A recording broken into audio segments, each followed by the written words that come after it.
அதுல மோகம் கொள்றது, அதுல வீழ்ந்து போறது, அது இருந்தாக நப்சு பறக்கிறது. அதனால சூஃபியாக்கள் நீங்க பாத்தீங்கன்னாக்கா அவங்களோட வாழ்நாள் முழுவதுமே தண்ணியில ரொட்டியை நினைச்சு சாப்பிட்ட ஜனங்களா தான் இருக்கும். நீங்க பல பேர் சரித்திரத்தை படிச்சு பாருங்க. நம்ம நாட்டில் முல்லா முகமது உமரை பத்தி ரொம்ப தவறான பிரச்சாரம் செய்யப்படுது. ஆப்கானிஸ்தான்ல கிலாஃபத்துக்கு வந்தவர் சில்சிலா உள்ள சில பெரியாரை நினைச்சு அவளை சந்திக்க சொல்லி அனுப்பிச்சான். 3 நாளாச்சு அவர் சந்திக்க வரல.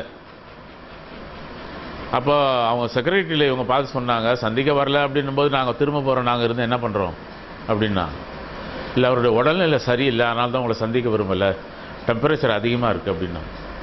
இருந்தாலும் இவங்க போகிறேன்னு சொன்னோடனே அவர் கிளம்பி வந்தார். போர்வை போத்தியபடி ரொம்ப அனல் பறந்த நிலையில் வந்தார். வரும்போது எல்லாருக்கும் அந்த பால் இல்லாத காவான்னு சொல்லக்கூடிய டீ கொடுக்க சொன்னார். உணவு நேரம் இருந்ததுனால இவங்களுக்கு நல்ல உணவு கொடுத்து அவர் சுடு தண்ணியை வரவழைச்சு அதில் நினச்சி ரொட்டி சாப்பிட்டார். இந்த ஆட்சிக்கு தான் யஹூதி பயப்படுறான். இவங்க தண்ணியில நினைச்சு ரொட்டியை சாப்பிடுவாங்க, ரூஹுல பலம் இவங்கள்ட்ட அதிகமா இருக்கும், நம்ம உயிரோட இருக்க முடியாது. இவங்களை செத்த பணமாக்கிடுங்க, மோக வாழ்க்கையில இவங்களை அழித்திருங்க. உலக ஆடம்பர வாழ்க்கையிலையும் உலக இந்த செக்ஸ் மோகத்திலையும் இவங்களை வீழ்த்திருங்க. இவங்க நம்ம பக்கம் திரும்பாம அதிலே மூழ்கி இவங்க சாகட்டும். நப்சு செத்து போயிடும், ரூஹம் செத்து போயிடும், இவங்க ஒண்ணுமில்லாத ஆக்கிடுவாங்க. அதனால தான் அவன் நெட்ல குறிப்பிடுறான், ஒரு காலத்தில் நாங்கள் குறைஞ்ச தொகையா நீங்க இருக்கும்போது நாங்க மெஜாரிட்டியா இருந்தோம், ஆனா நீங்க எப்ப போரிட்டாலும் நீங்க தான் ஜெயிச்சீங்க, அல்லாஹ் உங்களுக்கு வெற்றியை கொடுத்தான். இன்னைக்கு நீங்க நிறைய இருக்கீங்க, நாங்க கொஞ்சமா இருக்கிறோம், உங்களால எவ்வளவு முயற்சி பண்ணாலும் எங்களை வெல்ல முடியாது. காரணம் உங்களுடைய ரூஹோட அந்த பலத்தை நாங்க கைப்பற்றிட்டோம். பேருக்கு தான் உங்களோட தோற்றம் இருக்கும், ஆனா உள்ள ஒண்ணுமே இருக்காது. முதல்ல கொஞ்சமா இருந்தாங்க, உள்ள ஒளிமயமான ஜனங்களா இருந்தாங்க. ஆனால்தான் இன்னைக்கு பெரும் பெரும் மஜ்லிஸ்கள்லாம் இருக்கு, ஆனா திக்ரு மஜ்லிஸ்கள் இல்லை. சரி கொஞ்சமா இருக்குன்னு பார்த்தாலும் அதுலயும் எதிர்ப்புகள் நிறைய. இல்ல நீங்க திக்ருலாம் செய்யக்கூடாது, இதெல்லாம் இஸ்லாத்தில் இல்லாத அப்படின்னு. ஆனா அல்லாஹ்வோட பேரை சொல்றதா இஸ்லாத்துல இல்லை, பூரா இஸ்லாம் அதுல தானே இருக்கு. அப்படி இல்லைன்னாக்கா அல்லாஹ் ஏன் குறிப்பிடுறான், வஸாக்கிரீன அல்லாஹ கஸீரா, அதிகமாக திக்ரு செய்யக்கூடிய பெண்களும் ஆண்களும், வஸாக்கிரீன அல்லாஹ கஸீரம் வஸாக்கிராத், அதிகமாக திக்ரு செய்யக்கூடிய பெண்களும் அதிகமாக திக்ரு செய்யக்கூடிய ஆண்களும். அதான் என்கிட்ட கேழ ஒருத்தர் சொன்னார், இது என்ன இதெல்லாம் எதுக்கு அப்படின்னார். எதுக்கு அப்படின்னாக்கா, பசிச்சா அவன்கிட்ட தான் உணவு கேட்கிறோம், உடை இல்லாம நிற்கும் போது அவன்கிட்ட தான் உடைய கேட்கிறோம், வாரிசே இல்லைன்னாக்கா அவன்கிட்ட வாரிசை கொடுன்னு கேட்கிறோம், ஆட்சியே போனா கூட அரசு அவன்கிட்ட தான் ஆட்சியை கேட்கிறான், விவசாயி நிலத்தெல்லாம் விதைச்சிட்டு மழை இல்லைன்னா அவன்கிட்ட தான் மழையை கேட்கிறான். அவன் பேரை சொல்றதா குற்றம்? நீ எந்த இஸ்லாத்தில் இருக்குன்னு சொல்லு. இஸ்லாம் எந்த இஸ்லாம் 1400 வருஷமா இருந்ததோ அந்த இஸ்லாம் இதை செய்ய சொல்லுது. யஹூதியோட இஸ்லாம் இது வேணான்னு சொல்லு. உனக்கு எல்லாமே நெட்டு தானே வழிகாட்டி, குரான் வழிகாட்டி இல்லையே. அவன் எதெல்லாம் ஃபார்மேட் பண்ணி போஸ்ட்மார்ட்டம் பண்ணானோ அதை தான் இன்னைக்கு நீ படிக்கிற.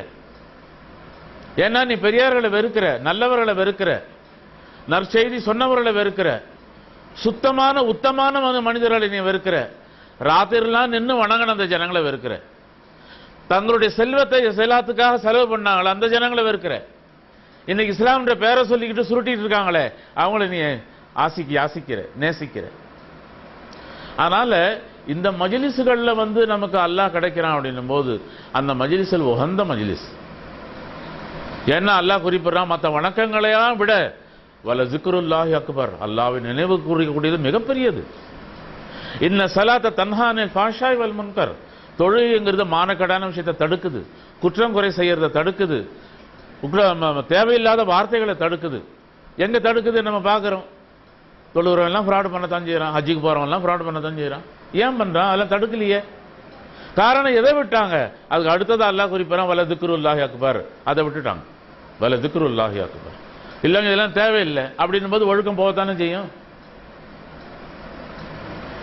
சார்ஜ் பண்ணா உனக்கு பேச முடியும் அப்படின்னாக்கா, சார்ஜ் எல்லாம் தேவையில்லைனாக்கா எப்படி பேச முடியும்? இறைவனிடத்திலே தன்னுடைய பேசக்கூடிய தன்மையும் தன்னை நேசக்கூடிய தன்மை எதில் வச்சிருக்கான் போது இந்த இதயத்தில் தான் வச்சிருக்கான். இது எல்லா மத மார்க்கங்களும் ஒத்துக்குது. என்னுடைய இறைவனை நம்ம சொல்றது சூஃபியாக்கள் அவனை நேசிக்கும் போது இதயத்தில் வச்சிருக்கோம்னு சொல்றான். ஆனா யாராச்சும் ஒரு பெண்ணை நேசிக்கும் போது அந்த அவன் என்ன சொல்றான், நான் அவளை என்னுடைய இறை சிறையில் இதயத்தின் சிறையிலே பூட்டி வைத்திருக்கிறேன். நேசம்னா உயர்தரமா இருக்கணும் இல்லையா? அந்த நேசத்தில் பிரிவு ஏற்படக்கூடாது. எந்த நேசமெல்லாம் நிக்காக்கு முதல்ல ஏற்பட்டுச்சோ அதெல்லாம் நிக்காக்கு பின்ன பிரிஞ்சு போச்சு. ஏன்னா அதெல்லாம் அந்த உடல்ல மூக்க மொழியை பார்த்த நேசம், அது ஒழுக்கத்தை பார்த்த நேசம் இல்லை. அதான் ஒருத்தர் SMS அனுப்பிச்சிருந்தாரு, மொபைல்ல சார்ஜ் குறைவா இருக்குன்னு நான் யாரை லவ் பண்ணேன்னா அவள்கிட்ட மொபைலில் கொஞ்சம் கூட நான் வாங்கி பேசுகிறேன். அதில் பேசலான்னு பண்ணும்போது இந்த கான்டாக்ட்லாம் வச்சு நிறைய ஆம்பளைங்க பெருந்துச்சு. ஏன்னா இவ்வளோ பேர் கான்டாக்ட் யார் இவங்களாம் கேட்டேன். இல்லை யார்கிட்ட எப்பப்போ தேவை இருக்கோ அவங்கள்ட்ட பணத்தை வாங்குறது போகிறது, எப்பப்போ என்னுடைய இச்சைக்கு தகுந்த மாதிரி அவங்கள நான் கால் பண்ணுவேன் போவேன். அவன் சொன்னான், அந்த மக்களே இப்படி தான். மொபைல் நேசத்தை சொல்லலை, பாசத்தை சொல்லலை, சூறையாட சொல்லுது. ஜனங்க பெரும்பாலான பாக்கெட்டுகள் போச்சு. ஒன்று சிம் கார்டை ரீசார்ஜில் பண்ணுறதுல போச்சு, இன்னொன்று பெண்கள் பின்னால் போகிறதுல போச்சு. அப்போ எந்த இதயத்தில் இறைவனை நேசிக்கணுமோ, எந்த இதயத்தில் இறைவனை பூட்டி வைக்கணுமோ, நீ இந்த கழிச்சாடையும் இந்த சாக்கடையும் பூட்டி வச்சா என்ன சொல்லும்? அது அந்த துர்நாற்றத்தை தான் சொல்லும். மக்கள் பெரும்பாலான ஜனங்கள் வீணா போனா. அதனால வணக்கங்கள்ங்கிறது தோற்றத்தில் வந்தது, ஒழியில இதயத்திலிருந்து வரல. இதயத்திலிருந்து வரும்போது தான் நம்ம கேட்கிறோமா இல்லையா? அவன் சில வார்த்தைகளை பேசுறான், எனக்கு தெரியும் போது அவன் மனசால பேசல. மனசால செஞ்சிருந்தா நல்லா இருந்திருக்கும் அப்படின்னு சொல்றோம். எப்படி ஒருத்தருக்கு இனாம் கொடுக்கிறோம், பரிசை நேராக கொடுக்குறோம், மூஞ்ச திருப்பிக்கிறோம், எப்படி இருக்கும்? அப்படித்தான் நம்முடைய வணக்கங்களும் அப்படித்தான். உடல் அல்லாஹ் முன்னால் நிற்கிற மாதிரி வேஷம் படுறோம், ஆனா இதயம் அல்லாஹ் முன்னாலே இல்லை. இந்த அல்லாஹ் முன்னால இதயத்தை நிக்க வைக்கிறதுக்காக இந்த தியானங்களை செய்யப்படுது. இது உயர்தரமான ஒழுக்கத்துக்கு கொண்டு போய் நிக்க வைக்குது. நீ வாழறிய இந்த வாழ்க்கைங்கிறது உறுதியானது இல்லை, நிலையானது இல்லை. என்னைக்கு இருந்தாலும் கால் உன்னுடைய தட்டப்படும், கீழே விழுந்துருவேன். நீ காலையில் இருந்து பார்த்தா ஃபேஸ்புக்கில் ஒருத்தர் குளிப்பாட்டுற போட்டோ யாரும் அனுப்பிச்சிருக்காங்க. நல்ல பாடி பில்டராக தான் தெரியுது. இந்த பாடி பில்டப் பண்ணதில் எங்கே போச்சு?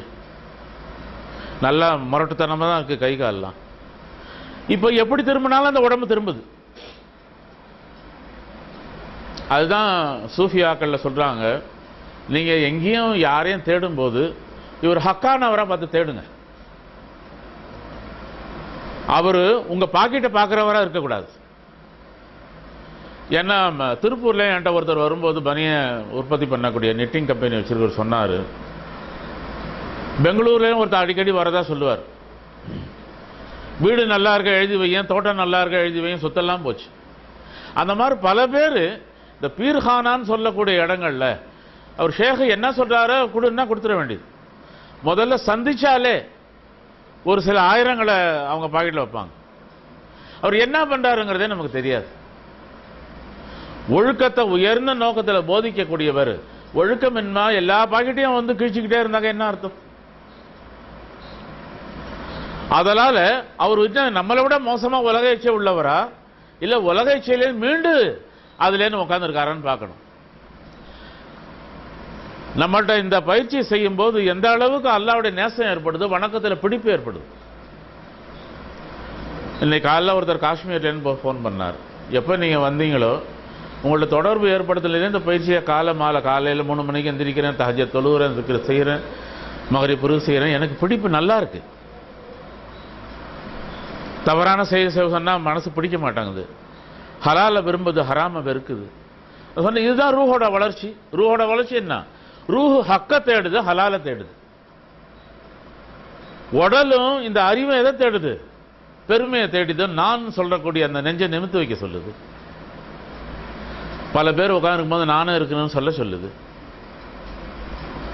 உங்கள்கிட்ட இருக்கிறத விட என்கிட்ட 100 அதிகமாக தான் பேங்க்ல இருக்குன்னு சொல்ல சொல்லுது. என்ன ஒன்றும் நீங்கள் குறைவா மதிப்பிட வேணாம் அப்படின்னு சொல்ல சொல்லுது. ஆனால் சூஃபியாக்கள் வாழ்க்கையில் எல்லாரும் இருந்தா கூட நான் ஒன்றும் இல்லைன்னு சொல்லிடுங்க. எதனா இருக்கு, யாராச்சும் இருக்கான் அப்படின்னாக்கா ரப்பு இருக்கிறான்னு சொல்லுங்க. அல்லாஹ் இருக்கிறான், அவன் நம்ம உற்று நோக்கியவனாக இருக்கிறான். நம்ம இன்னைக்கு இருக்கிற நாளைக்கு இல்லாம என்னைக்குமே நிலையா இருக்கக்கூடியவன்.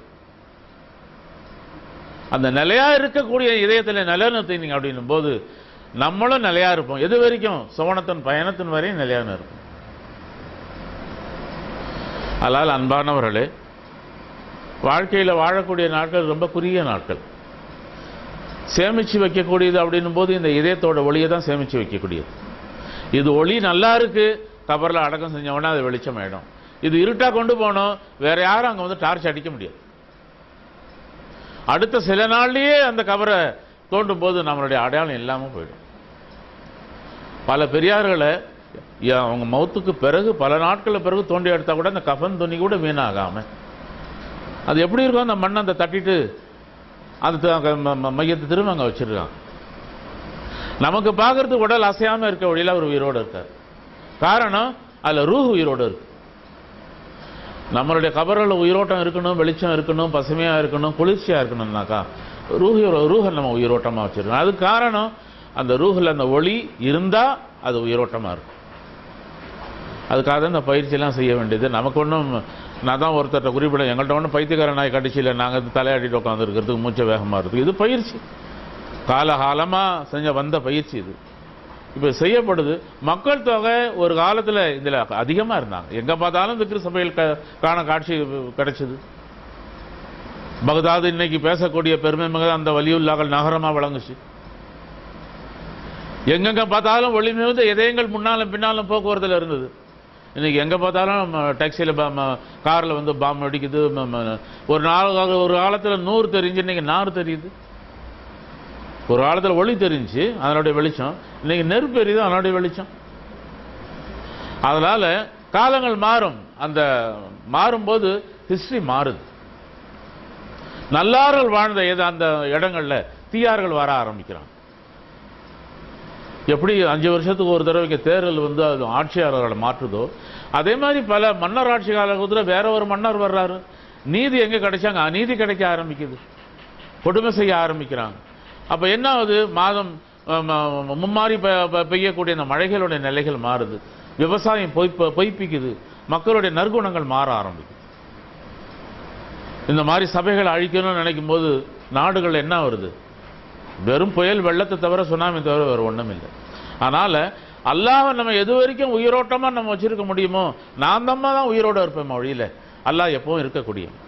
அதனால இந்த பயிற்சிகளை முடிஞ்ச வரைக்கும் தானும் இதில் கடைப்பிடிக்கணும். கால மாலை தஹஜத்தை நிரந்தரமா தொழக்கூடிய தன்மையை உருவாக்கணும். தூக்கங்கிறது மனிதனுக்கு அதிகமாக அவன் அழுத்தக்கூடியது.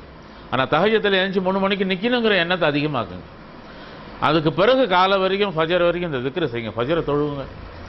ஃபர்லையும் விட வேணாம், வாஜிபையும் விட வேணாம், சுன்னத்தையும் விட வேணாம், நஃபிலையும் விட வேணாம், முஸ்தஹப்பையும் விட வேணாம். எல்லா சின்ன அமல்களும் வந்து ரூஹ் வலிமை பெறும்போது அதுக்கு சுவையா வலிமையா சேருது. ஆனால் ரூஹ் மையத்தா இருக்கும்போது ஃபர்லே போய் சேராது. ஏன்னா அதுக்கு ரிசீவிங் அந்த பவர் கிடையாது. ஆனால் அல்ஹம்துலில்லாஹ் இதனுடைய உயிரோட்டத்தை அதிகமாக்குங்க. மக்கள் மத்தியில் இதனுடைய செய்திகள் அதிகமாக சொல்லுது. யார் எவ்வளவு எதுக்குறாங்கன்றது இல்லை. ஷைத்தானுக்கு வேலை என்ன? அல்லாவோட பேரை சொன்னா அவனுக்கு ஆகாது, எதுக்கத்தான் செய்வான். ஆனா நபி அலைஹிஸ்ஸலாத்து வஸ்ஸலாம் இருந்து எல்லா நபிகளும் மைதானத்தில் வேலை செய்யல, வலிமார்கள் வேலை செய்யல.